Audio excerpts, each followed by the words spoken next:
আসসালামু আলাইকুম রহমতুল্লাহ। প্রিয় ভাই ও বোন, তিনটি রোগ হলে বুঝবেন আপনি জান্নাতি। কারণ আল্লাহ তাআলা জান্নাতি মানুষ যারা হবে তাদেরকে এরকম তিনটি রোগ দান করেন। আল্লাহু আকবার। এরকম রোগ দিয়ে আল্লাহ তাআলা তাদের জীবনের গুনাহগুলো ঝরিয়ে ফেলেন, তাদেরকে নিষ্পাপ মাসুম করে ফেলেন। এই তিনটা রোগ প্রমাণ করে আল্লাহ তাআলা আপনাকে এই তিনটি রোগ দিয়ে আপনার জীবনের সমস্ত গুনাহগুলোকে ক্ষমা করে আপনাকে জান্নাতি বানাবেন। আর যারা জান্নাতি মানুষ হবে তাদেরকে আল্লাহ তাআলা দুনিয়াতে অনেক বেশি পরীক্ষা করেন, তাদেরকে বালা মুসিবত আপদ বিপদ রোগ অসুস্থতা দিয়ে আল্লাহ তাআলা প্রতিনিয়তই তাদেরকে পরীক্ষা করেন। আল্লাহ তাআলা তাদের ঈমানটাকে জাস্টিফাইড করেন। আল্লাহ তাআলা পরীক্ষা করে দেখেন এই বান্দা আমাকে কতটুকু ভালোবাসে। তাদের ঈমানটাকে আমার আল্লাহ তাআলা বারবার বারবার পরীক্ষা করে দুনিয়াতে সম্মানিত করে, এমনকি পরকালে আমার আল্লাহ তাদের মান মর্যাদা বৃদ্ধি করে জান্নাতে উচ্চ মাকাম দান করেন। আল্লাহু আকবার।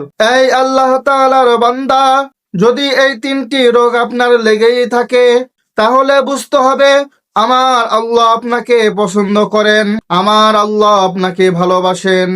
আমার আল্লাহ আপনাকে ভালোবাসার কারণে এই তিনটি রোগ বেশি বেশি দান করেন। এই তিনটা রোগের মধ্যে যে কোনো একটি রোগ হলেই বুঝতে হবে আমার আল্লাহ তাআলা আপনাকে ভালোবেসে পছন্দ করে এই রোগ দান করেন। আল্লাহু আকবার। অনেক সময় দেখা যায় কি জানেন, আমরা অসুস্থ হয়ে গেলে একেবারে দুর্বল হয়ে যাই, ভেঙে পড়ি। আমরা মনে করি আমি নামাজ পড়ি, রোজা করি, জিকির আজগার করি, সবকিছুই ঠিক মতো চলি, দান সৎকা করি, আমার সবকিছুই ঠিক আছে। তারপরে কোনো আল্লাহ তাআলা বারবার বারবার আমাকে এত রোগ শোক বালা মুসিবত দিয়েই থাকে। মুসলমান শোনো, আমার আল্লাহ তাকে বেশি রোগ শোক বালা মুসিবত দিয়ে থাকেন যাকে আমার আল্লাহ সবচাইতে বেশি পছন্দ করেন। যেমন নবী হযরত আইয়ুব আলাইহিস সালামকে আল্লাহ তাআলা বেশি পছন্দ করেছেন, তাকে বেশি ভালোবেসেছেন, এজন্য তাকে বেশি রোগ বালা মুসিবত দিয়েছেন। 1 বছর আর 2 বছর নয়, হযরত আইয়ুব আলাইহিস সালাম টানা 18 বছর কুষ্ঠি রোগে আক্রান্ত ছিলেন। তারপরেও মালিকের শুকর আদায় থেকে গাফেল হয়ে যান নাই। মালিকের শুকরিয়া আদায় থেকে কখনো তিনি বিমুখ হয়ে যান নাই।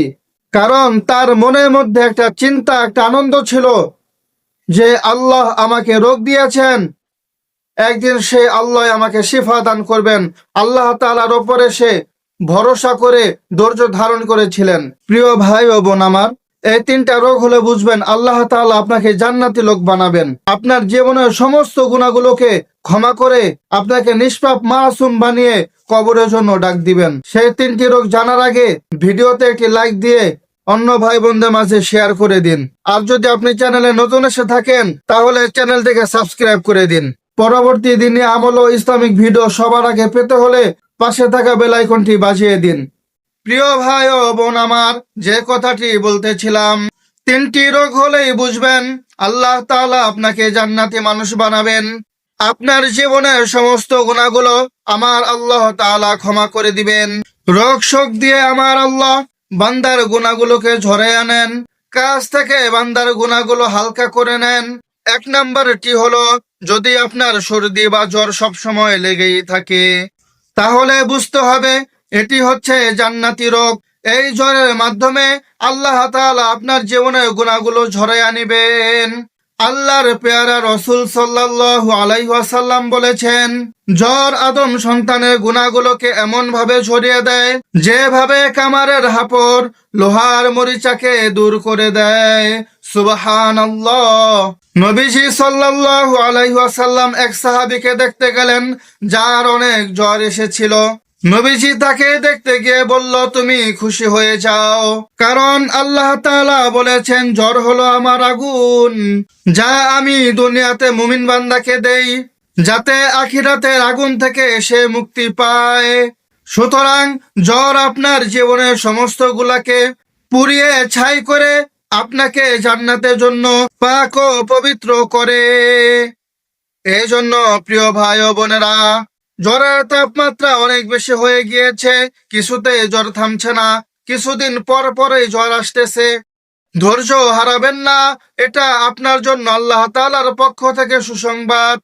শুকরিয়া আদায় করুন আর আল্লাহ তাআলার কাছে দোয়া করুন, হে আল্লাহ, সুস্থতা যেমন তোমার নিয়ামত, অসুস্থতাও তোমার নিয়ামত। তুমি অসুস্থতাকে সুস্থতা দিয়ে পরিবর্তন করে দাও। হযরতে আইয়ুব আলাইহিস সালাম আল্লাহ তাআলার কাছে এইভাবে দোয়া করলেন। দীর্ঘ 18 বছর তিনি কিরা রোগে আক্রান্ত ছিলেন। তার 4টি বিবি ছিল, 3টি বিবি তাকে ছেড়ে চলে গিয়েছিল। তার 7 থেকে 14টা সন্তান ছিল, সবাই তাকে ছেড়ে গিয়েছিল। সমাজের মানুষ, গ্রামের মানুষ, তার শরীর থেকে এত বেশি দুর্গন্ধ আসে, কেউ তার পাশে থাকতে পারে নাই। সবাই তাকে গ্রাম থেকে দূর করে তাড়িয়ে দিয়েছিল। সে শুধু মনের ভিতরে আল্লাহ তাআলার জন্য ভালোবাসা, ভরসা আর ধৈর্য নিয়ে বেঁচে ছিল। সবাই তাকে গ্রাম থেকে বের করে দেওয়ার পরে কেউ তার সাথে নাই, শুধুমাত্র তার একটি বিবি, বিবি রহিমা তার সাথে ছিল। বিবি রহিমা তার সেবা যত্ন করত, মানুষের বাসায় কাজ করে তার জন্য খাবার নিয়ে আসতো। লম্বা ইতিহাস সেই দেখে যেতে চাই না। দীর্ঘ 18 বছর পরে আইয়ুব আলাইহিস সালাম আল্লাহ তাআলার কাছে ঠিক এইভাবে দোয়া করলেন, হে আল্লাহ, সুস্থতা তোমার যেমন একটি নিয়ামত, অসুস্থতাও তোমার একটি নিয়ামত। তুমি আমার অসুস্থতাকে সুস্থতা দিয়ে পরিবর্তন করে দাও। আল্লাহ সুবহানাহু ওয়া তাআলা সাথে সাথে তার শরীর থেকে কিরা রোগ মুক্তি দান করলেন। সুবহানাল্লাহ। এই জন্য যখন আপনার বেশি বেশি রোগ হবে, যখন আপনার বেশি বেশি জ্বর হবে, আপনি জ্বর আক্রান্ত হয়ে থাকবেন, মন খারাপ করবেন না। আপনি ভাববেন না অমুকে তো পর্দা করে না, অমুকে তো বেপরদা হয়ে চলে, অমুকে নামাজ পড়ে না, অমুকে রোজা রাখে না, আমি তো সবকিছুই মেনে চলি, তাহলে কেন আমার এত বালা মুসিবত, কেন আমার এত অসুস্থতা? এইভাবে মন খারাপ করবেন না, বরং শুকর আদায় করবেন আর মনে মনে ভাববেন যে ফেরাউন ছিল, ফেরাউন, নমরুদ, হামান, কারুন, এরা 40 বছর পরে একদিন কাশি দিত। তাদের কখনো বালা মুসিবত রোগ ব্যাধি হতো না, কারণ আল্লাহ তাআলা তাদেরকে পছন্দ করতেন না। আর আল্লাহ তাআলা যাদেরকে পছন্দ করতেন তাদেরকে শুধু পরীক্ষার পরে পরীক্ষা দিতেন।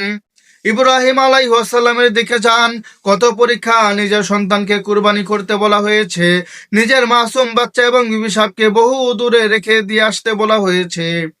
আমাদের প্রিয় নবী সাল্লাল্লাহু আলাইহি ওয়াসাল্লাম মায়ের পেটে থাকতেই পিতাকে হারালেন। যখন মাত্র বয়স 6 তখন নিজের মাতাকেও হারালেন।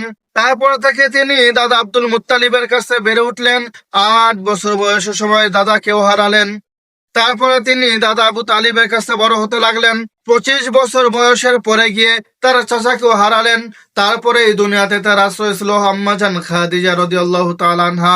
40 বছরের কয়েকটি বছর পরে তিনি যখন নবুয়তি পেলেন, তারপরে তিনিও ইন্তেকাল করলেন।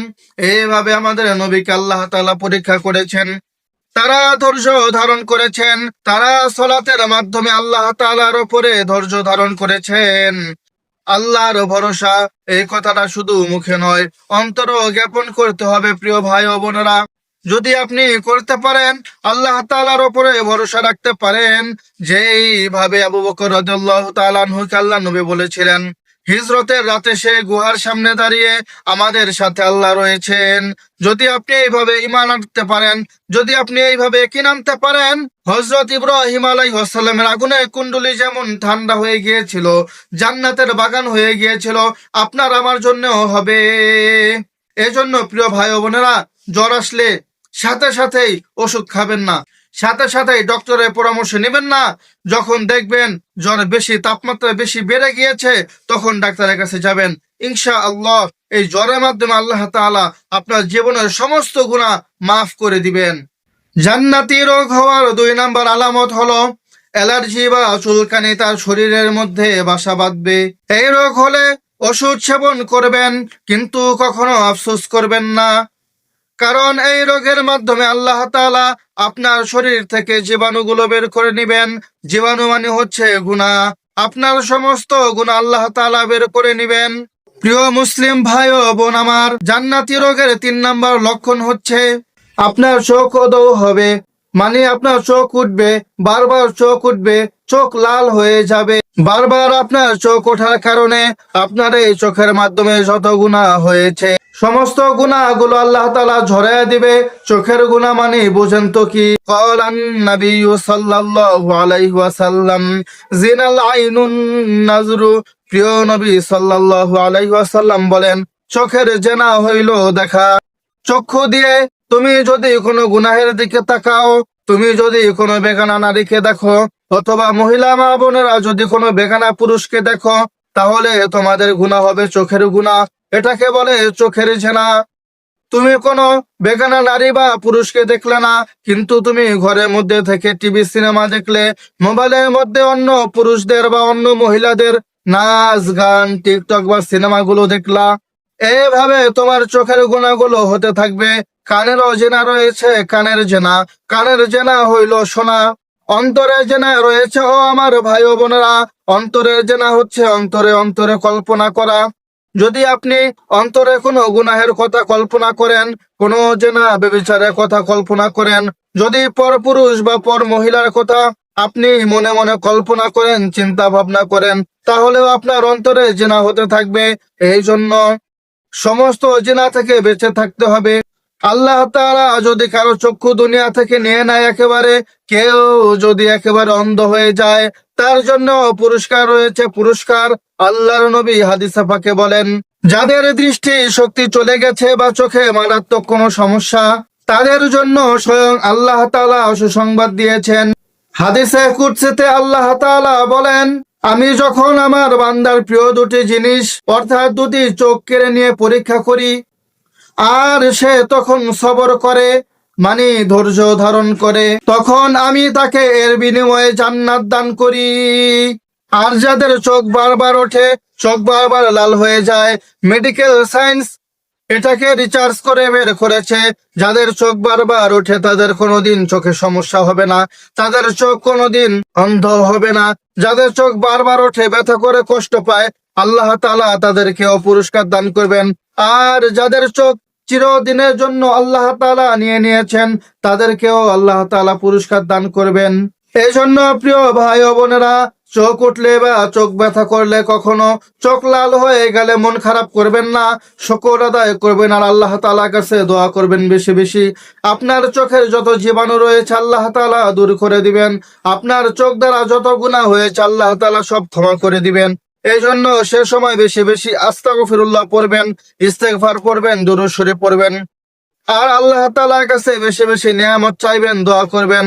আরেকটি সুসংবাদ আপনাদেরকে শুনিয়ে দেই, আল্লাহর নবী বলেছেন, অসুস্থ থাকা ব্যক্তি যদি কখন আল্লাহ তাআলার কাছে দোয়া করে, আল্লাহ তাআলা অসুস্থ ব্যক্তিদের দোয়া কোনোদিনও ফিরিয়ে দেন না। এই জন্য আপনি যখনই অসুস্থ হবেন তখনই বেশি বেশি দোয়া করবেন, নিজের জন্য, নিজের মা বাবা ভাই বোন আত্মীয় স্বজনদের জন্য, সবার জন্য বেশি বেশি দোয়া করবেন। আল্লাহ তাআলা কখনো অসুস্থ ব্যক্তিদের দোয়া ফিরিয়ে দেন না। সর্বশেষ আরো একটি রোগের কথা মনে পড়ে গেল। আল্লাহর প্যারা রাসূল সাল্লাল্লাহু আলাইহি ওয়াসাল্লাম বলেছেন, যেই ব্যক্তি পেটের রোগে মারা যায় বা মহামারীতে মারা যায়, সেই ব্যক্তি হচ্ছে শহীদ। আর শহীদের মর্যাদা হলো সরাসরি জান্নাত। এই পারে সেতু, ওই পারে জান্নাত। এছাড়া যে কোনো কঠিন রোগে যারা আক্রান্ত হয়ে বহুদিন ভুগেন, অনেক দিন ভুগেন, কিন্তু ধৈর্য হারান না, আল্লাহ তাআলার উপরে ধৈর্য ধারণ করে বেঁচে থাকে, আর চোখের জল ছেড়ে শুধু আল্লাহ তাআলার কাছে দোয়া করতে থাকে, আর সবকিছুর জন্যই আল্লাহ তাআলার শুকর আদায় করে, শুকরিয়া আদায় করে, আল্লাহ তাআলা তাদের আমল নামায় পাহাড় সমান সওয়াব লিখে দেন। পাহাড় সমান সওয়াব নিয়ে কিয়ামতে উঠে দাঁড়ালে মিজানের পাল্লায় যখন গুনাহগুলো রাখা হবে, অপর পাল্লায় পাহাড় সমান সওয়াবটাকে যখন দেওয়া হবে, পাহাড় সমান সওয়াবের পাল্লাটা ভারী হয়ে যাবে। তখনই আল্লাহ তাআলা তার ডান হাতে আমলনামা দিয়ে জান্নাতে উচ্চ মাকাম দান করবেন। প্রিয় ভাই ও বোন আমার, তাই অসুস্থ হলে কখনো নিরাশ হবেন না। সুস্থতার জন্য মহান আল্লাহ তাআলার কাছে বেশি বেশি দোয়া করুন, কিন্তু ধৈর্য হারাবেন না। ভিডিওটি শেয়ার করে অন্য অসুস্থ ভাই বোনদেরকে সান্ত্বনা দিন। আল্লাহ আমাদের সবাইকে সুস্থ রাখুন, আমিন।